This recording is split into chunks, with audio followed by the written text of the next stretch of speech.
Pour examiner la vérité, il est besoin, une fois dans sa vie, de mettre toute chose en doute autant qu'il se peut. Souvent, une fausse joie vaut mieux qu'une tristesse dont la cause est vraie.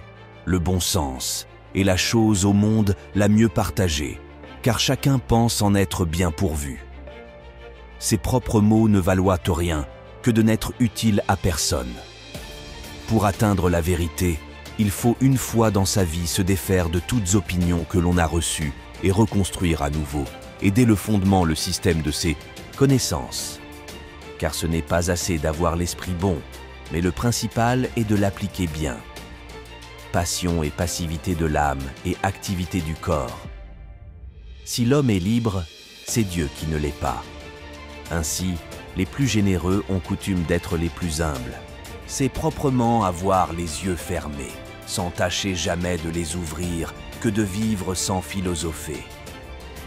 Le bon sens est la seule chose du monde la mieux partagée, car chacun pense en être si bien pourvu que ceux-mêmes qui sont les plus difficiles à contenter en toute autre chose n'ont point coutume d'en désirer plus qu'ils n'en ont.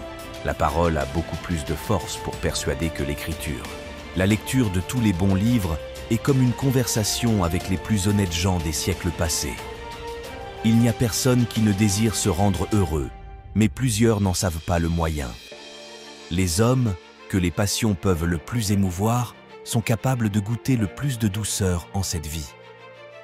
L'homme est une chose imparfaite qui tend sans cesse à quelque chose de meilleur et de plus grand qu'elle-même.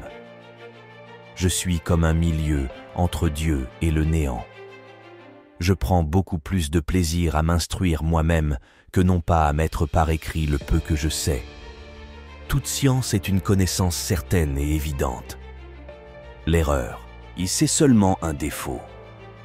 La puissance de bien juger, de distinguer le vrai d'avec le faux, qui est proprement ce qu'on nomme le bon sens ou la raison, est naturellement égale en tous les hommes. Plutôt changer mes désirs que l'ordre du monde. Les plus grandes âmes sont capables des plus grandes vices, aussi bien que des plus grandes vertus. Et ceux qui ne marchent que fort lentement peuvent avancer beaucoup davantage, s'ils suivent toujours le droit chemin que ne font ceux qui courent et qui s'en éloignent. La volonté est tellement libre de sa nature qu'elle ne peut jamais être contrainte. Les plus grandes âmes sont capables des plus grands vices, aussi bien que des plus grandes vertus. Les passions sont toutes bonnes de leur nature, et nous n'avons rien à éviter que leur mauvais usage ou leur excès. Il n'y a rien qui soit entièrement en notre pouvoir, sinon nos pensées. Lorsqu'on emploie trop de temps à voyager, on devient enfin étranger en son pays. C'est aussi le même de converser avec ceux des autres siècles que de voyager. On connaîtra bien qu'il est malaisé, en ne travaillant que sur les ouvrages d'autrui, de faire des choses fort accomplies. Mais qu'est-ce donc que je suis? Une chose qui pense? Qu'est-ce qu'une chose qui pense? Ce qu'on nomme comme une aimant envie est un vice qui consiste en une perversité de nature qui fait que certaines gens se fâchent du bien qu'ils voient arriver aux autres hommes. La raison est la seule chose qui nous rend hommes. J'appelle absolu tout ce qui contient en soi la nature pure et simple que l'on cherche. On ne peut se passer d'une méthode pour se mettre en quête de la vérité des choses.